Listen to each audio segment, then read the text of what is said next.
আসসালামু আলাইকুম প্রিয় শিক্ষার্থী বন্ধুরা। গণিতে ভালো করার জন্য কি করবা? বেসিকের উপর জোর দিবা, শর্টকাটের উপর জোর দিবা, নাকি কঠিন কঠিন প্রশ্নগুলোর উপর বেশি জোর দিবা? বেসিকের উপর বেশি জোর দিবা, শর্টকাটের উপর বেশি জোর দিবা, নাকি কঠিন কঠিন প্রশ্নগুলোর উপর বেশি জোর দিবা? দেখো, একটা কথা বলি। প্রথম কথা হচ্ছে, আমি উত্তরটা প্রথমেই দিয়ে দিই। গণিতে ভালো করার জন্য তোমার বেসিকও জানা লাগবে, শর্টকাটও জানা লাগবে, কঠিন প্রশ্নগুলো কীভাবে সমাধান করতে সেটাও জানা লাগবে। এর পাশাপাশি মধ্যম মানের যে প্রশ্নগুলো আছে, মধ্যম মানের মানে বেশি কঠিনও না বেশি সহজও না, ওগুলোও তোমার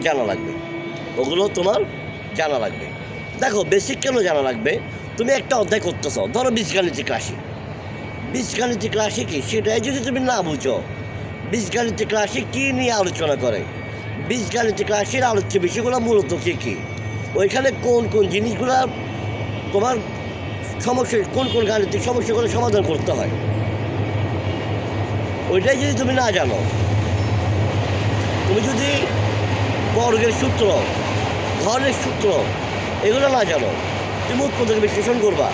তুমি যদি উৎপাদক বিশ্লেষণ কি এটা বেসিকটাই না জানো, তুমি সেট ও ফাংশনের অঙ্ক করবা।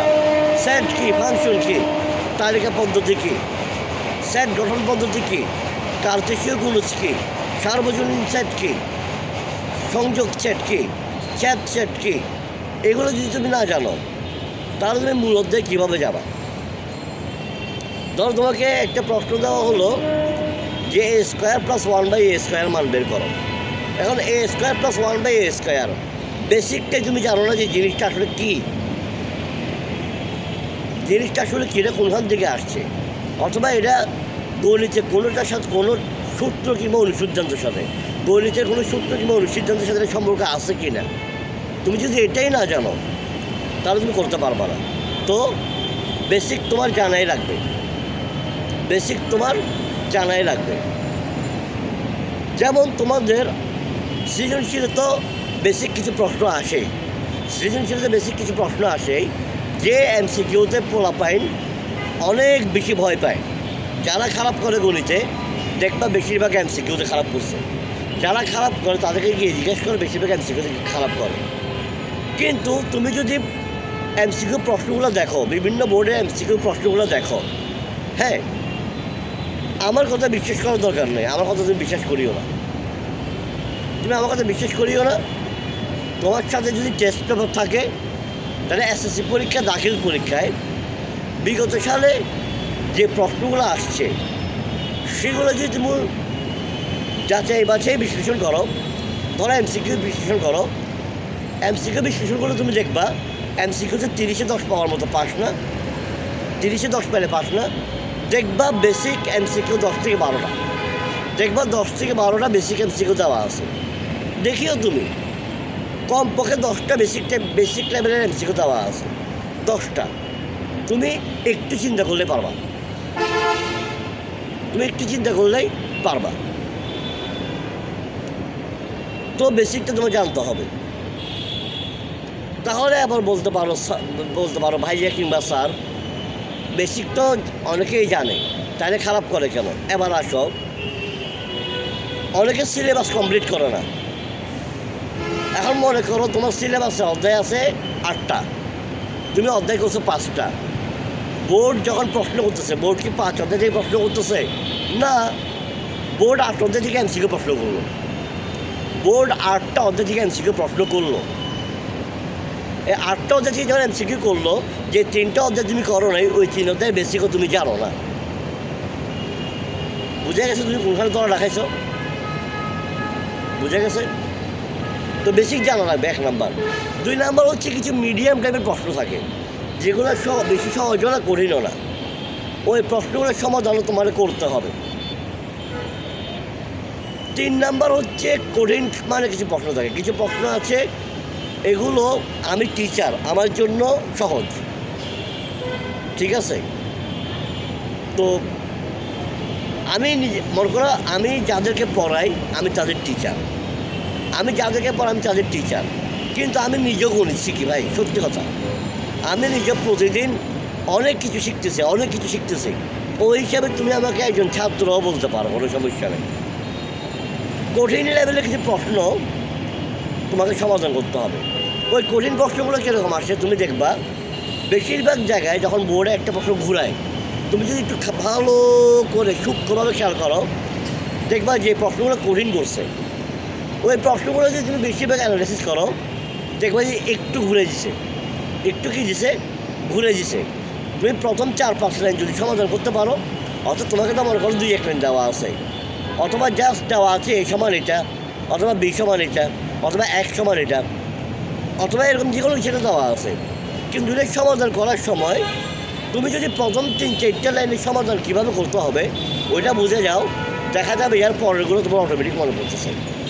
আমি কয়েকটা প্রশ্ন একদম বোর্ডে, কয়েকটা কঠিন মানের প্রশ্ন বোর্ডে একদম ভেঙে করে দেখাইছিলাম, যে প্রশ্নগুলো দেখতে খুবই কঠিন মনে হয়, আসলে দেখতে কঠিন মনে হয়, কিন্তু প্রশ্নটার দিকে খুব ভালো করে তাকালে, কয়েক লাইন ম্যাথ করে ফেলতে পারলে পরে বোঝা যায় আসলেই সহজ। গণিতের ক্ষেত্রে একটা কথা বারবার বলি, প্রশ্নে কী দেওয়া আছে তোমাকে কী নির্ণয় করতে হবে, কিংবা প্রমাণ করতে হবে, কিংবা দেখাতে হবে, এটা তোমার মাথায় রাখতে হবে। কী দেওয়া আছে কী করতে হবে, কী দেওয়া আছে কী করতে হবে, এটা তোমার মাথায় রাখতে হবে। আর বলবো স্যার এটা আর কি নতুন কি, প্রশ্ন তো বলে দেবে, দেখাও যে, প্রমাণ করো যে, ওইখানের মধ্যে কিছু টুইস্ট থাকে। তোমাকে দেখাও যে বললো, প্রমাণ করো যে বললো। যেমন আমি একটা প্রশ্ন, যেমন তোমাকে বললো যে x³ plus x⁻³ x³ plus x⁻³ হ্যাঁ, তুমি বলবো প্রশ্ন তো বলে দিচ্ছে ভাই, x³ প্লাস x⁻³ এটা প্রমাণ করতে হবে, এটা মান নির্ণয় করতে হবে। তাহলে আপনি আবার নতুন করে কী বলতেছেন, হ্যাঁ আবার শোনো, x³ প্লাস x⁻³ এটা মানে কি জানো? এটা মানে হচ্ছে যে x³ plus 1/x³, x³ plus 1/x³। Just তোমাকে 1/x³ অর্থাৎ 1/x³ না দিয়ে x⁻³ ভাবে দেওয়া আছে। আর তুমি যদি ধরে বুঝতে পারো যে ইয়েস, আমাকে মূলত বের করতে হবে x³ প্লাস 1/x³, তুমি পেরে গেছো। যেমন আমি একবার একটা ম্যাথ বোর্ডে করে দেখিয়েছিলাম যে x⁵ plus 1/x⁵, x⁵ plus 1/x⁵, এটা কীভাবে ঘুরে গিয়েছিল, ওইটা দেখলে প্রথম অবস্থা অনেকে বুঝতে পারবে না যে এটা x⁵ প্লাস 1/x⁵। কিন্তু একটু ভালো করে খেয়াল করলে, হ্যাঁ অনেকেই বুঝতে পারবে, আবার অনেকে বুঝতে পারবে না, খুব ভালো করে খেয়াল করলে বুঝতে পারবে। তো এই ধরনের প্রশ্নগুলো কোথায় আছে তুমি দেখবা, বোর্ড পরীক্ষায় আসছে, টেস্ট পেপারে আছে, তুমি ওগুলো অ্যানালাইসিস করলে পারবা। ওই কঠিন প্রশ্নগুলো সমাধান তোমার করতে হবে। সহজ গেল, মাঝারি মধ্যমান গেল, কঠিন গেল। এবার আসে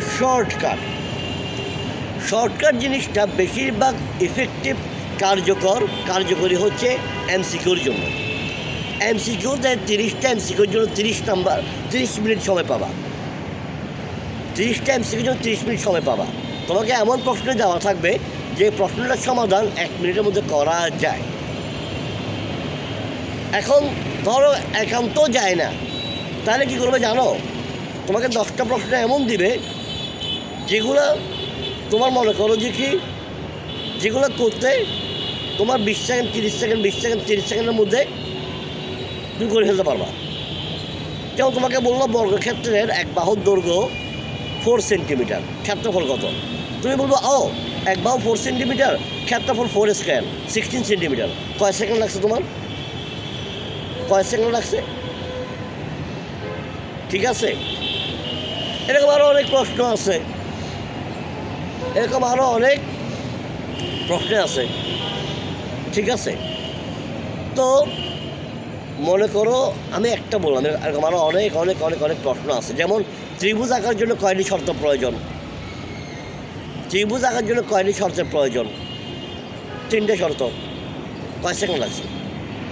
ও কেন্দ্র বিশিষ্ট বৃত্তে ও একটি ব্যাসার্ধ, এই বিন্দুতে কয়টা স্পর্শক আঁকা যাবে? একটা কয়েক সেকেন্ড লাগছে। অর্থাৎ কিছু এমসিকে এমনও আছে তুমি পড়ার সাথে সাথে উত্তর বুঝে গেছো, জাস্ট বৃত্ত ভরাট করতে, জাস্ট প্রশ্ন পড়তে যতক্ষণ লাগছে আর বৃত্ত ভরাট করতে যতক্ষণ লাগছে এতটুকু সময় 20-30 সেকেন্ড হয়ে যাবে।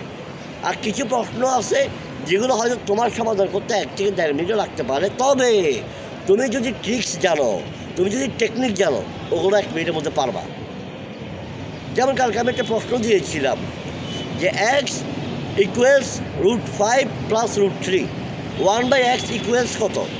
এটার উত্তর হবে √5 - √3 / 2।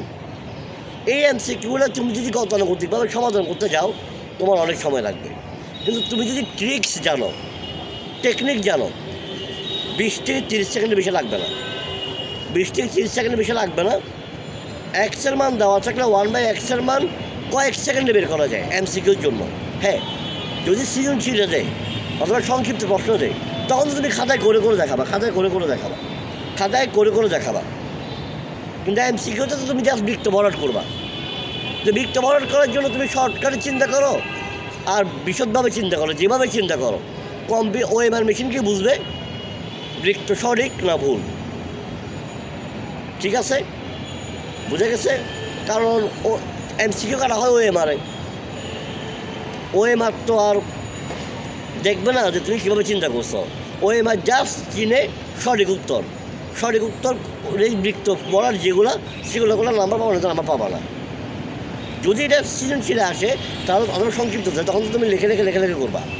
কিন্তু যদি এমসিকিউতে আসে তখন 20 সেকেন্ডে কীভাবে করতে হয়, x ইকুয়ালস √5 + √3, 1/x ইকুয়ালস এটা হবে √5 - √3 / 2। এটা 20 থেকে 30 সেকেন্ডে কীভাবে বের করতে পারো? এক্সের মান দেওয়া থাকলে 1/x এর মান কীভাবে 20 থেকে 30 সেকেন্ডে বের করতে পারো, এটা আমি তোমাদেরকে দেখাই দেবো ইনশাআল্লাহ। অনেকেই জানো, তবে আমি তারপরেও দেখাই দেবো। যারা জানো না তারা উপকৃত হবে, আর যারা জানো তারা মিলিয়ে নিও। অর্থাৎ শর্টকাট জিনিসটা এমসিকিউর জন্য অনেক ক্ষেত্রে কাজে লাগে, তাই তোমার শর্টকাট জানতে হবে। হ্যাঁ, কিছু প্রশ্ন সৃজনশীল কিংবা সংক্ষিপ্ত, সৃজনশীল ক খ গ কিংবা সংক্ষিপ্ত প্রশ্ন আসলে ওগুলোও শর্টকাটে করা যায়, কিছু ম্যাথ আছে যেগুলো শর্টকাটে করা যায়। ওগুলো কোনগুলো শর্টকাটে করা যায় সেটা নিয়েও আলোচনা করব ইনশাআল্লাহ। তো গণিতে ভালো করার জন্য তোমার বেসিকও লাগবে, মধ্যম মানের প্রশ্নও লাগবে, সমাধান করা জানতে হবে, কঠিন মানের প্রশ্ন সমাধান করা জানতে হবে, শর্টকাটে জানতে হবে। ধন্যবাদ, আসসালামু আলাইকুম।